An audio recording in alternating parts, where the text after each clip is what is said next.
The words came out so casual, like she was commenting on the weather. Stop relying on this family, Nora. It's time you stand on your own 2 feet. 200 eyes watching. Crystal glasses frozen midair. My daughter's hand went cold in mine. I stood up, grabbed our coats, and walked out past the chandeliers, past the perfectly set table, past the family that had just told me I didn't belong. 3 months later, she showed up at my door, face hollow, begging. The foreclosure notice was already public. Her perfect life was crumbling. And this time, I was the one who got to say no. Before I tell you how the woman who spent 30 years making me feel worthless ended up desperate on my doorstep, drop a comment and let me know if you've ever been the family scapegoat. I want to know I'm not alone in this. I'm Nora, 34, project manager in Denver, and I spent most of my life being the backup child. The one they kept around for emergencies, but never actually wanted at the table. My brother Callum was the golden one. My favorite. The one who could do no wrong. I was the one who did everything right and still got it wrong. When I was 8, I learned that fairness in our house had rules I couldn't see but was always breaking. Callum spilled grape juice on Mom's white carpet. She laughed, called him clumsy, and cleaned it up herself. 2 weeks later, I knocked over a glass of water. She made me scrub the floor on my hands and knees and told me I needed to be more careful, like my brother. That phrase, like your brother. It played on repeat my entire childhood. At 12, I brought home a second-place soccer trophy. Mom was in the kitchen, coffee in hand, magazines spread across the counter. I set the trophy down, proud, waiting for her to look up. She glanced at it once. Second place is just the best loser, she said, flipping a page. By dinner, the trophy was gone. Moved to the basement shelf next to the broken blender and Dad's old toolbox. Out of sight. Dad wasn't cruel. He was just absent. An accountant who believed silence solved problems faster than words. If Mom was the storm, Dad was the eye of it. Still. Neutral. Empty. He'd pat my shoulder sometimes and say, "Keep the peace, Nora." Peace in our house meant obedience. It meant being quiet. It meant letting Callum take up all the space while I folded myself smaller and smaller until I almost disappeared. Callum's door was always open. Music blaring. Friends over. Mom brought him snacks on a tray. My door stayed closed. Books stacked high. Radio turned low. I learned to read Mom's mood from across the dinner table, to anticipate her corrections before she spoke to them. Don't slouch. Don't interrupt. Don't be so dramatic. When Callum crashed Dad's car at 17, Mom said, "Boys make mistakes." When I forgot to set the table at 15, she said, "Girls should know better." The double standard was never announced. It was inherited. Like the china we only used at Christmas. At 18, Callum got his college acceptance letter. The whole house exploded. Mom opened champagne. Dad took pictures. She kissed his forehead and said, "You make us so proud." A year later, I got a full scholarship. Mom looked at the letter, handed it back, and said, "Good. Now you can take care of yourself." Same kitchen. Same lemon-scented counters. Same suffocating silence afterward. Years passed. Callum became a real estate agent. Not a successful one. But Mom talked about him like he was selling mansions to movie stars. Every phone call, every family dinner, every holiday. Callum this. Callum. Meanwhile, I climbed the corporate ladder, managed teams, and closed six-figure deals. Mom never asked about my work. Not once. If I brought it up, her eyes would glaze over, and she'd steer the conversation right back to Callum. I learned to stop talking. I learned to stop expecting. I learned that some families don't celebrate with you. They just tolerate you. But tolerance has a breaking point. The invitation came in early December. Thick cardstock. Gold embossed lettering. Annual holiday lunch at the Ashford estate. Family only. I almost said no. My daughter Jade had been sick the week before. I was exhausted. The drive from Denver to Aspen was brutal in winter. But something in me still hoped. Still believed that maybe this year would be different. Maybe this year, Mom will see me. I should have known better. The Ashford estate smelled like pine and cold marble. Chandeliers hung from the vaulted ceiling like frozen stars. The dining table stretched endlessly, covered in white linen, china plates, and silver cutlery. Everything is perfect. Everything is expensive. Everything is joyless. Mom stood at the head of the table in a cream wool dress, her hair pulled into a tight bun. Dad sat beside her, silent as always, nursing scotch. Callum and his wife Fiona were already seated, laughing about something I'd missed. Their two kids were running laps around the dining room, knocking into chairs, shrieking. No one told them to stop. I walked in holding Jade's hand. She was 9, wearing the red velvet dress I'd bought special for today. Her hair was in 2 careful braids. She looked beautiful. She looked nervous. "Sorry we're late," I said, setting my purse on the side table. Traffic was terrible. Mom glanced at me, then at Jade. Her mouth tightened. "You're not late. We already started." I looked at the table. 6 chairs. I counted twice. 6. My stomach dropped. "Where should we sit?" I asked, keeping my voice steady. Mom waved toward the hallway. "There are folding chairs in the closet. You can grab them if you want." Fiona looked away. Dad didn't even lift his eyes. Callum was cutting into a steak like nothing was happening. I stood there, my daughter's small hand in mine, and felt something crack. Not anger. Not yet. Just this cold, spreading realization. We were never supposed to be here. Jade tugged my hand. "Mom?" I forced a smile. "It's okay, sweetheart. Let's get the chairs." We pulled 2 metal folding chairs from the hallway closet and set them up at the far end of the table, away from everyone.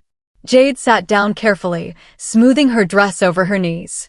I could see the confusion in her face, the hurt she didn't have words for yet.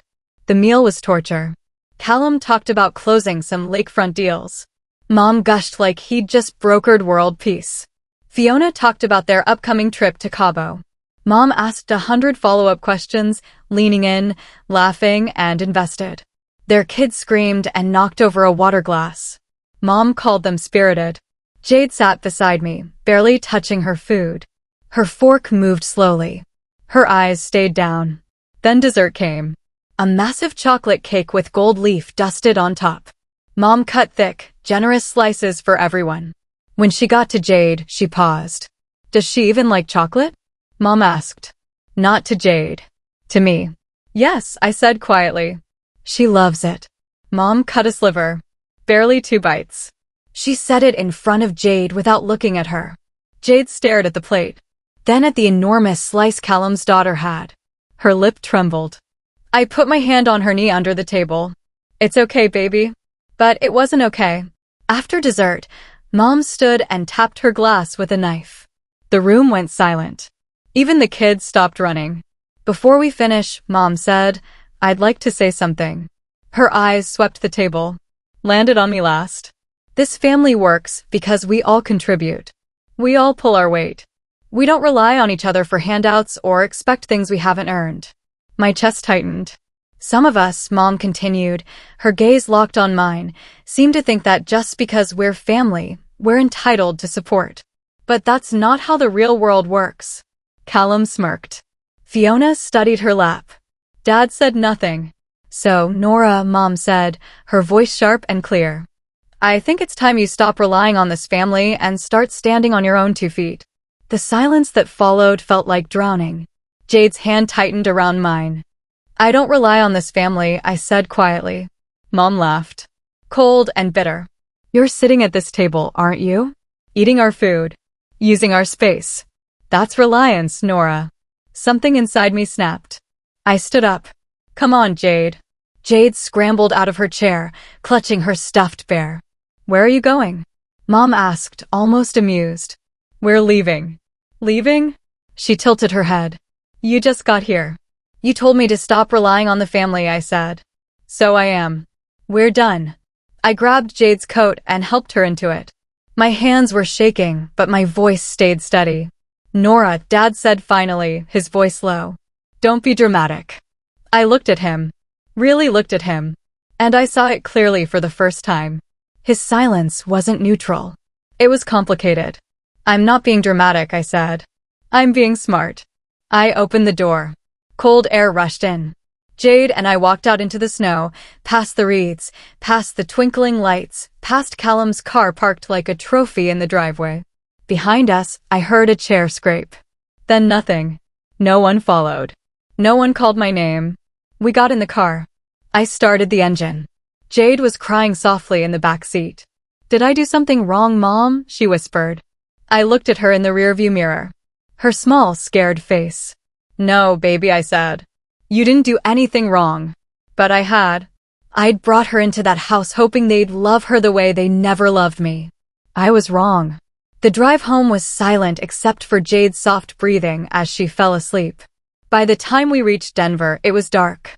I carried her inside and tucked her into bed, still in her red dress. Then I sat downstairs in the dark and let it all sink in. They didn't want me. They never had. And for the first time in my life, I didn't want them either. The next morning, I blocked Mom's number. Then Dad's. Then Callum's. I deleted the family group chat. Removed them from social media. I erased them methodically, the way you delete files you don't need anymore. It felt good. For 3 weeks, silence. I went to work. Picked Jade up from school. Made dinner. Read bedtime stories. Life continued. Quieter and lighter. Then one Friday evening, the doorbell rang. Callum stood on my porch, hands in his pockets, looking uncomfortable. "Hey," he said. "Hey, can I come in?" "No." He blinked. "Nora, come on. Don't be like this." "Like what?" "Difficult." I almost laughed. "What do you want, Callum?" "Mom wants you to call her." "No." "She's upset." "Good."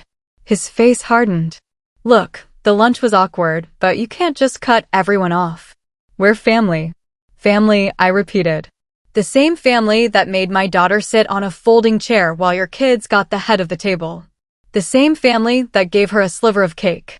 The same family that told me to stop relying on them when I haven't asked for anything in 15 years. Mom didn't mean it like that." "Yes, she did." He sighed. "She wants to talk. Then she can drive to Denver herself." "But I won't answer." "You're being childish." "I'm being done." I closed the door. He knocked 3 more times. I didn't answer. 2 weeks later, the letter arrived. Certified mail. I had to sign for it. Inside was a single typed page. Statement of financial obligation. Mom had itemized every dollar she'd ever spent on me. Birthday parties. School supplies. Groceries. Clothes. Even the $200 graduation dinner. Total, $47,000. At the bottom, in her handwriting, "You've made it clear you don't value this family. Fine. Pay us back or I'll take legal action. You have 30 days. I read it twice. Then I felt something I hadn't expected. Relief.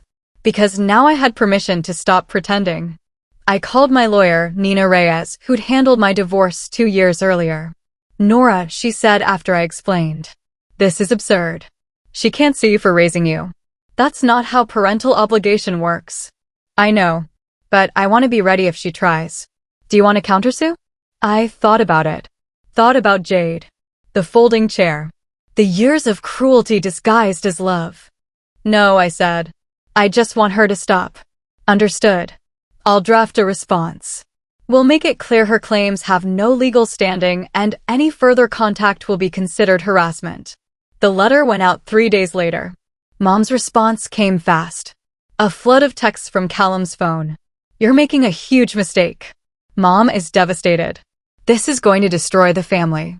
I didn't respond. 2 months later, Fiona called. "Nora," she said, voice tight. "We need to talk." "About?" "Your mom." I almost hung up. "What about her?" Fiona took a breath. "She's broke." Silence. "The Ashford estate?" "Foreclosed. Your dad lost his business. They've been living off credit cards for 6 months. Callum's been trying to help but she stopped." "We can't. We have our own bills." "Why are you telling me this?" "Because she's asking for you." "I don't care." "Nora." "I don't care, Fiona. She made it clear I was a burden. Now she can figure it out herself." "She's your mother." "No. She's the woman who raised me to believe I was worthless." "That's not a mother." I hung up. A week later, Mom showed up at my door. I barely recognized her. Hair thinner. face sunken. Wearing a coat I'd seen 10 years ago. Nora, she said. Please. Can we talk? No. I need your help. You told me to stop relying on my family. I'm returning the favor. Her eyes filled with tears. I didn't mean it. Yes, you did. She reached for my arm. I stepped back. I'm sorry. I was wrong. Please, Nora. I have nowhere else to go. I looked at her and felt nothing. No anger. No pity. Just emptiness. You should have thought about that before you humiliated my daughter, I said. Before you sent me a bill for being born. I was scared. I thought if I pushed you, you'd come back. You were right about one thing, I said. I don't need you. I never did. I closed the door. She knocked for 5 minutes. Then she left. 3 months later, Callum left one last voicemail. Mom and Dad are moving in with us. Temporarily. Thought you should know. I deleted it. I don't know if they ever recovered. I don't care. Jade and I are fine. Better than fine. We have new traditions. We bake cookies. Watch movies. Talk. Really talk. She asked once if we'd see Grandma again. I told her the truth. I don't think so, sweetheart. She nodded. That's okay. And it is. If you've ever walked away from people who only valued you when they needed something, hit that like button. Share this with someone still fighting to be seen. Subscribe for more stories about choosing yourself. Because sometimes the best revenge isn't hurting them back. It's refusing to save them when they fall. Thank you for listening.